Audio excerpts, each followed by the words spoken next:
In the figure distance covered is, तो distance covered आपने बताना है S is equal to v t. Area under the velocity time graph is equal to distance. और ये एक क्या है, ट्राइंगल है।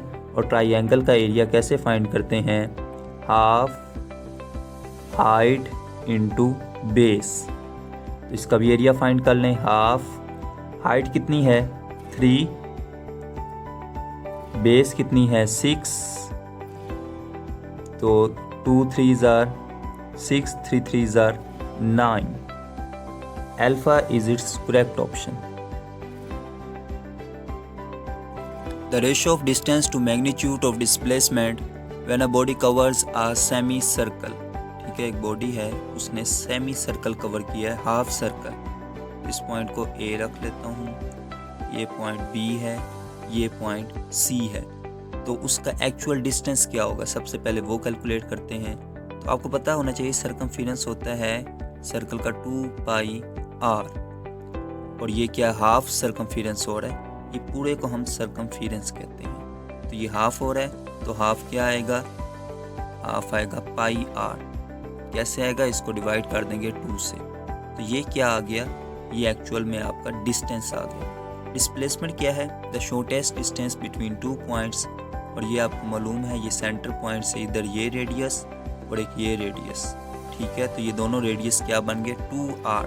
तो डिस्प्लेसमेंट क्या आया, डिस्प्लेसमेंट आया 2r। तो अब रेशो लेनी है डिस्टेंस पाई r, डिस्प्लेसमेंट 2r। ठीक है, r से कैंसिल, तो आंसर क्या आया pi by 2। Alpha is correct option. A steel ball covers half the distance with velocity vi and the other half with velocity vf। एक steel ball है, ठीक है, वो हाफ डिस्टेंस कवर करती है vi वेलोसिटी से और हाफ डिस्टेंस vf वेलोसिटी से कवर करती है।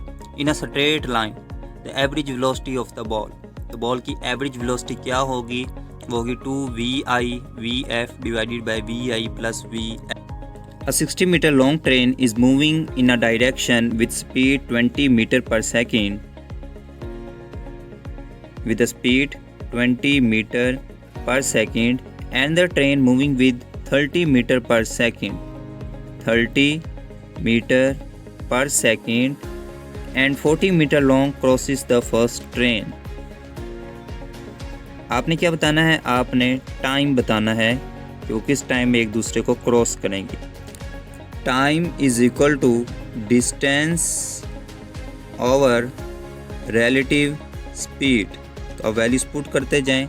डिस्टेंस कितना है 60 plus 40 divided by relative speed, और रिलेटिव स्पीड कितनी है 20 and 30 plus 30, so 100 by 50, answer is 2। So Charlie is its correct option. A person standing on horizontal floor feels two forces, the downward pull of gravity and upward supporting force from the floor. These two forces, एक person है, ठीक है, एक तो उसे पुल of gravity, वो force उसे attract कर रही है, दूसरा upward force of the floor. तो कौन सा ऑप्शन सही है, have equal magnitude and form action reaction pair. Equal magnitude तो है लेकिन एक्शन रिएक्शन पेयर नहीं बना सकता, क्योंकि थर्ड लॉ के मुताबिक एक्शन रिएक्शन पेयर हमेशा डिफरेंट बॉडीज पे एक्ट करता है, एक ही बॉडी पे एक्शन रिएक्शन पेयर नहीं होता। Beta is it's correct option.